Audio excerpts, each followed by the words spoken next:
अच्छे लोगों के साथ हमेशा बुरा क्यों होता है?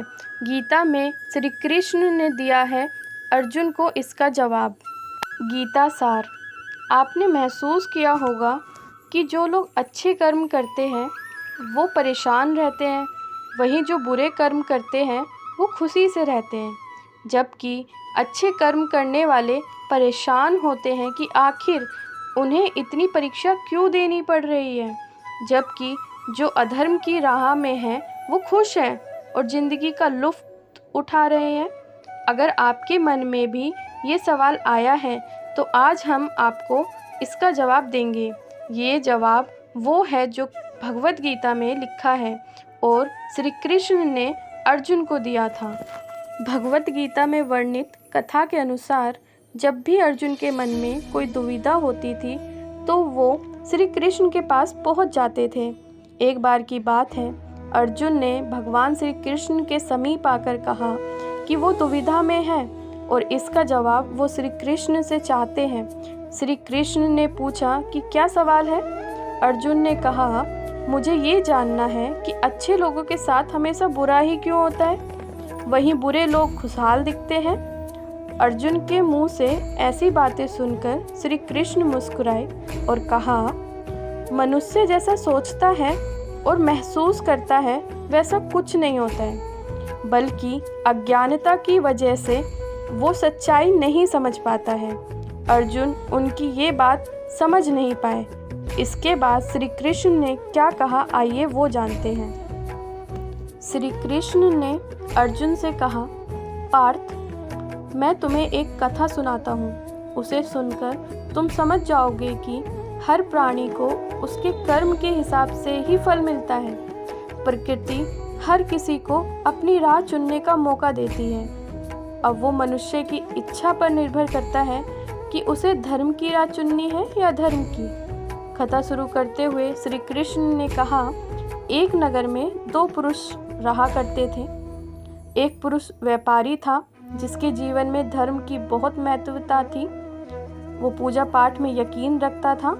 वो हर रोज मंदिर जाता था और दान धर्म भी करता था और हर रोज भगवान की पूजा करता था। वहीं दूसरा पुरुष बिल्कुल विपरीत था। वो हर रोज मंदिर तो जाता था लेकिन पूजा करने नहीं, बल्कि मंदिर के बाहर से जूते चप्पल चुराने। उसे दान और धर्म से कोई लेना देना नहीं था। समय बीतता गया और एक दिन बहुत जोर की बारिश हो रही थी। इस बारिश से मंदिर में पुजारी के अलावा कोई नहीं था। ये बात जब दूसरे पुरुष को पता चली तो उसने कहा कि ये सही मौका है मंदिर का धन चुराने का। पंडित से नज़र बचाकर उसने मंदिर का सारा धन चुरा लिया। उसी समय धर्म कर्म में विश्वास रखने वाला व्यक्ति भी मंदिर पहुंचा। दुर्भाग्य से मंदिर के पुजारी ने उसे ही चोर समझ लिया और चिल्लाने लगे। वहाँ लोग एकत्र हो गए और उसे बहुत मारा।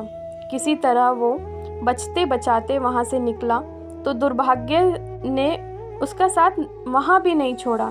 मंदिर के बाहर वो एक गाड़ी से टकरा गया और घायल हो गया।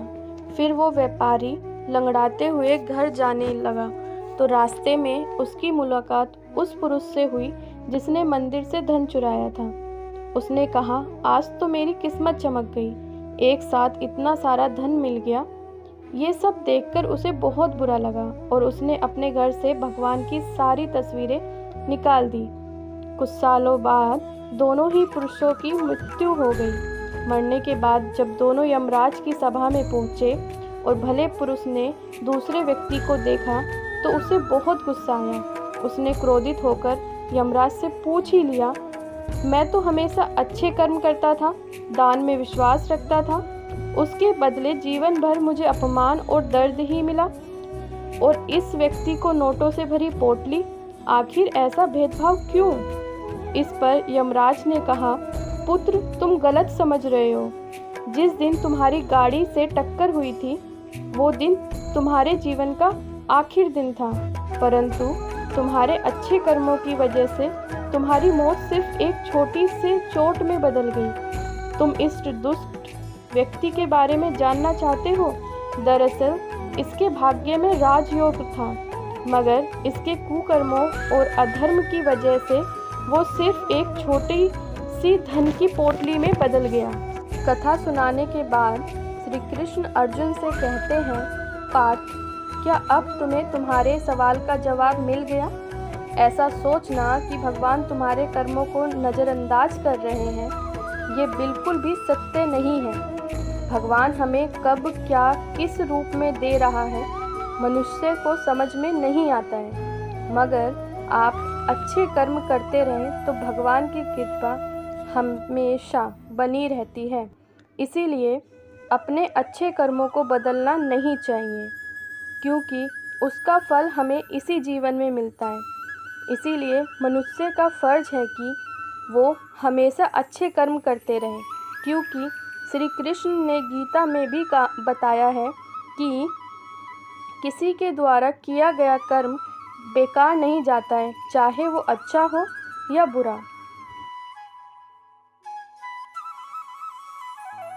वीडियो पसंद आई हो तो प्लीज़ वीडियो को लाइक करें और चैनल को सब्सक्राइब ज़रूर करें। Thank you.